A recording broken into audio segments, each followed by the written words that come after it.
அனைவருக்கும் வணக்கம். இன்னைக்கு நான் உங்களுக்கு ஒரு அருமையான கதை சொல்ல போறேன்.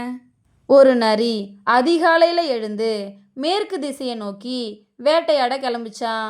கிழக்குல இருந்து எழுந்த சூரிய ஒளியால அதோட நிழல் ரொம்ப நீளமாவும் பெருசாவும் தெரிஞ்சுதான். இதை பார்த்ததும் நரிக்கு ரொம்ப குஷியாயிடுச்சான்.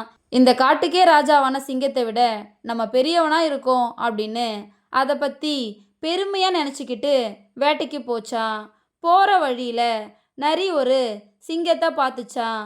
சிங்கம் கொஞ்ச நேரத்துக்கு முன்னாடி தான் ஒரு மானை வேட்டையாடி சாப்பிட்டு இருந்துச்சான்.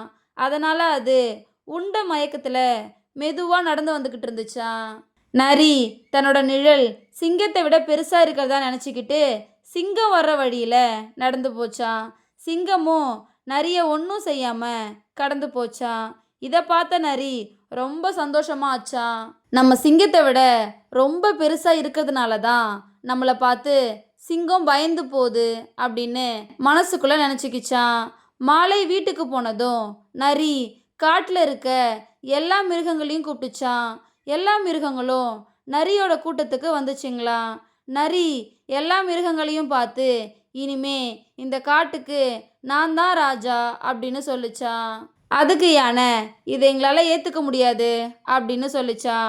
உடனே நரி காலையில் நடந்த சம்பவத்தை சொல்லிட்டு, உங்களுக்கு தெரியுமா, சிங்கமே என்னை பார்த்து பயந்து போச்சு அப்படின்னு சொல்லிச்சான். கூட்டத்தில் இருந்த ஒரு மான், சரி சிங்கத்தை உன் முன்னாடி மண்டியிட சொல்லு, அதுக்கப்புறம் உன்னை இந்த காட்டுக்கு ராஜாவா ஏற்றுக்கிறோம் அப்படின்னு சொல்லிச்சான். அடுத்த நாள் அந்த நரி சிங்கத்தை தேடி போச்சான். போகிற வழியில் சிங்கம் எதிரில் வர்றதை பார்த்துட்டு நரி பயப்படாம கர்வத்தோட நின்றுச்சான்.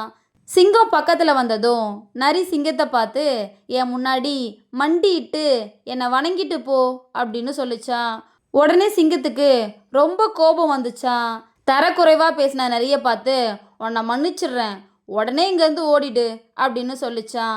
ஆனால் நரி சிங்கம் நம்மளை பார்த்து பயந்து தான் இப்படி சொல்லுது அப்படின்னு நினச்சிக்கிட்டு முடியாது அப்படின்னு சொல்லிட்டு தன்னோட நிழலை பார்த்துச்சான்.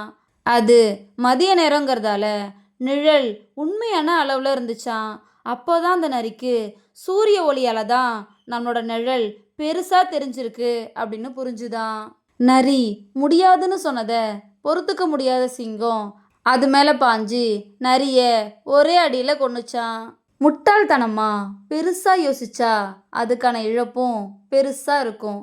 அதுதான் இந்த கதை நமக்கு சொல்லுது. இந்த கதை உங்கள் எல்லாருக்கும் பிடிச்சிருக்கும் நம்புகிறேன். இன்னொரு அழகான கதையில் நாளைக்கு சந்திப்போம். நன்றி.